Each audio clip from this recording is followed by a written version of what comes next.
श्री कृष्ण जन्मभूमि और शाही ईदगाह विवाद मामले में कोर्ट ने अमीन सर्वे करने का आदेश किया है। नमस्कार, आप देख रहे हैं द न्यूज इंडिया 24 खबर। मथुरा के श्री कृष्ण जन्मभूमि और शाही ईदगाह विवाद में जिला कोर्ट ने शनिवार को बड़ा आदेश दिया। यहां भी वाराणसी के ज्ञानवापी परिसर की तरह मस्जिद का सर्वे होगा। सीनियर डिवीजन की कोर्ट ने हिंदू सेना की याचिका पर यह आदेश दिया। रिपोर्ट 20 जनवरी को कोर्ट में पेश की जाएगी। सर्वे 2 जनवरी से होगा। हिंदू पक्ष का दावा है कि शाही ईदगाह में स्वास्तिक का चिन्ह मंदिर होने के प्रतीक के साथ मस्जिद के नीचे भगवान का गर्भगृह है। पक्षकार मनीष यादव और वकील महेंद्र प्रताप ने कहा कि शाही ईदगाह में हिंदू स्थापत्य कला के सबूत मौजूद है। ये वैज्ञानिक सर्वे के बाद सामने आ जाएंगे। अर्जी मथुरा के जिला अदालत में 1 साल पहले दाखिल की गई। पक्षकारों की जमीन है। अगर रेवेन्यू दृष्टि से देखेंगे तो इसमें भगवान श्री कृष्ण के नाम है, हिंदू पक्षकारों के नाम है। लेकिन 1967 में एक केस डाला गया और 1967 का वो केस 1968 में कंप्रोमाइज़ करा लिया गया। उसमें जन्मभूमि के एक व्यक्ति ने जाके कंप्रोमाइज़ कर दिया और उसको इनको 2.5 एकड़ ज़मीन दे दी गई।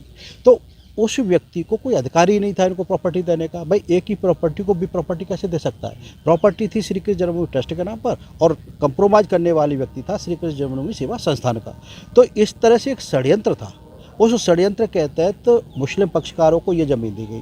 तो हमने 1968 के उसी कंप्रोमाइज़ को चैलेंज किया और हमने कहा कि इस व्यक्ति ने जिसने भी ये कंप्रोमाइज़ किया उसे अधिकार ही नहीं था करने का।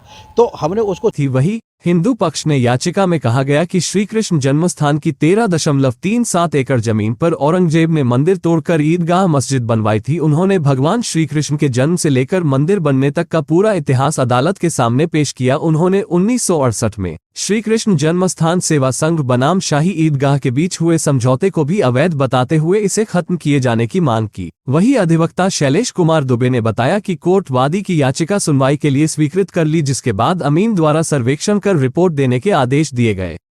की तरफ से हमने मुकदमा दाखिल किया सिविल सीनियर डिवीजन में, जो कि ट्रांसफर होकर सिविल सीनियर नंबर 3 में पहुंचा।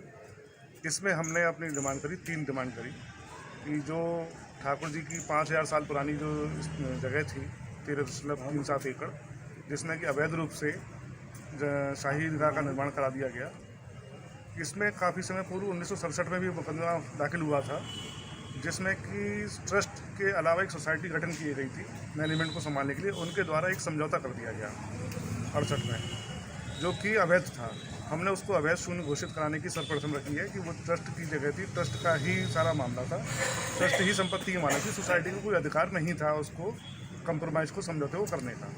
सर्वप्रथम उनको शून्य घोषित करने के लिए कहा। और जो अवैध रूप से शाही ईदगाह का जो निर्माण करा गया है हमारी 13.7 एकड़ ठाकुर जी की भूमि में, उसको विस्मार करके हमारे पोजीशन में दिलाने के लिए हमने उसमें कहा गया। तीसरी हमने मांगी दौरान वाद किसी भी प्रकार का कोई भी अवैध निर्माण अन्य। वहीं शाही ईदगाह के अधिवक्ता सचिव तनवीर अहमद ने कहा, अमीन सर्वे के बाद अदालत की तरफ से कही गई है जिसकी जानकारी हम लोगों को नहीं है। मीडिया के माध्यम से इस बात की जानकारी सामने आई है, लिहाजा विष्णु गुप्ता ने क्या तत्व सामने रखे हो जिसके आधार पर अमीन सर्वे की बात हुई है, इस पर हम लोग विचार करेंगे। सिविल सीनियर डिवीजन तृतीय द्वारा एक आदेश पारित किया गया है कि अमीन महोदय अपनी रिपोर्ट पेश करें।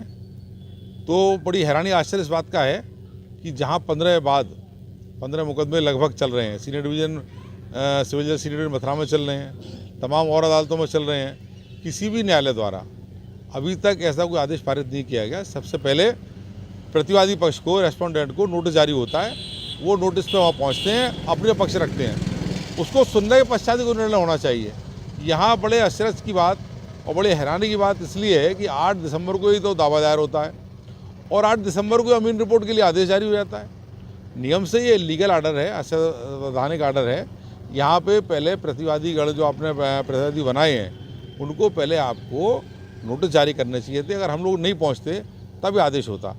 और जहाँ 15 मैंने बताया लगभग 15 मुकदमे चल रहे हैं, मथुरा जनपद की सबसे बड़ी न्यायालय है जिला जज साहब, उनके यहाँ भी कई 92 CPC का बाद दायर हुआ, रिवीजन दायर हुए, टीए दायर हुई, उन्होंने भी बिना नोटिस जारी किए हुए और जब तक तामील नहीं हो गई तब तक उन्होंने इस केस की सुनवाई नहीं की।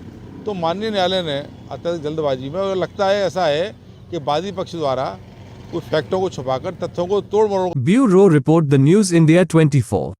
वही अब देखना होगा कि इस मामले का हल कब और क्या निकलता है। और आप बने रहे और देखते रहे द न्यूज इंडिया 24।